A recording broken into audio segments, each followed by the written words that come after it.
So, what dictates our music taste? I don't know. So we all like music on this channel, so I felt like it'd be quite fitting if we all knew why. What makes us like the music we like? What is the reason we hear a song and instantly think, damn, this hard? Music has a crazy ability of provoking different emotions out of us, some of which we might even not be feeling at the time, and has the power to completely change our mindsets in a matter of seconds. I'm sure we can all think of a scenario where music has enhanced the situation. For example, maybe listening to a sad song during a breakup, making you feel absolutely terrible, or listening to a dance song at a party and thinking, let's go. Music enhances life. But how did it start and where did it come from? So music has been around since the Paleolithic time. Although the origin of music is hard to actually narrow down precisely, it is thought to be somewhere around 300,000 to 50,000 BP.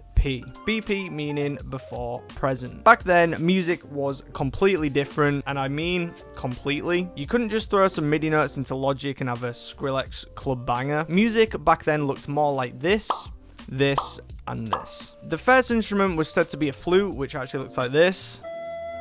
So every song back then was probably banging on rocks with a flute over the top of it.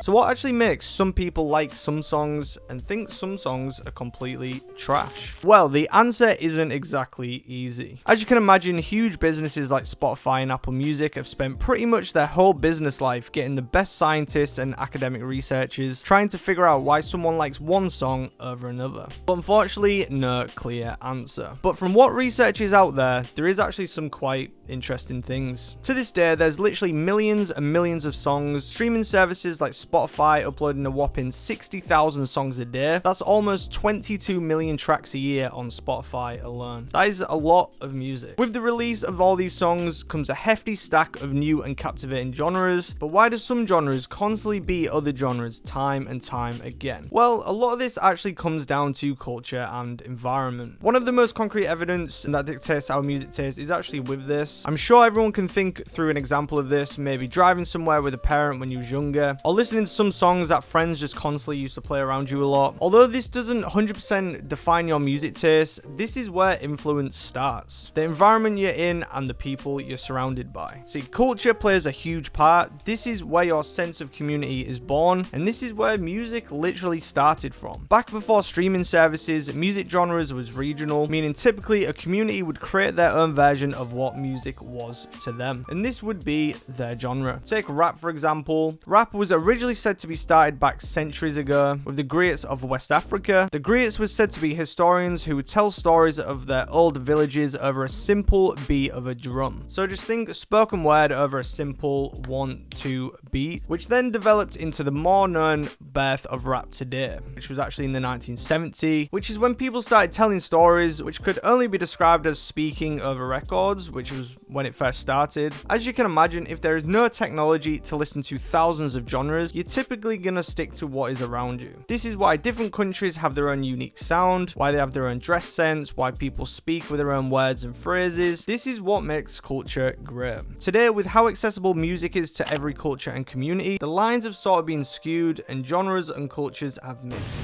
together. This is why sometimes you'll maybe hear an indie influenced riff in a rock song or a rap verse in just a traditional pop song. Another study shows how important personal traits are. Now, the study on this is a little shaky as well, but the music that you listen to could have a direct link to who you are as a person and pretty much the thoughts that you are having throughout the day. The same theory and reason can be applied to why sometimes someone is bullied and sometimes why quote unquote like nerdy people tend to like superheroes. It can make you feel more powerful than you actually are. It's the same reason you might listen to something like rap when you're on the way to the gym. When you bump in a certain type of music, it can sort of bring out a certain feeling in you which might not actually be there. Suddenly you put on Travis Scott and you're not crying about your ex anymore. So what do these music genres say about you? Well, according to this, rap music is picked up by more outgoing people. Rock tends to be introverted people, which kind of makes no sense because you'd assume rock people want to be like going to concerts, where here it looks like they just sort of want to rock out but in the bedroom. And lastly, classic tends to be quiet people, which does actually make sense. So this means that typically the stereotypes that we have about someone probably isn't right. So next time you see like a metalhead, maybe he's not actually evil and devil worshipping, maybe he's just watching anime in his room. Another and more recent study shows that aesthetic and style gives a huge hold of today's music genre. Despite the last section about how someone's personality doesn't always reflect the genre, usually how they look is a good indication of their likes and interests. Although you might not necessarily dress to align with a certain type of music, usually this just happens naturally over time. This is how subcultures are made. This is the same reason people into heavy music wear all black, or people into classic music might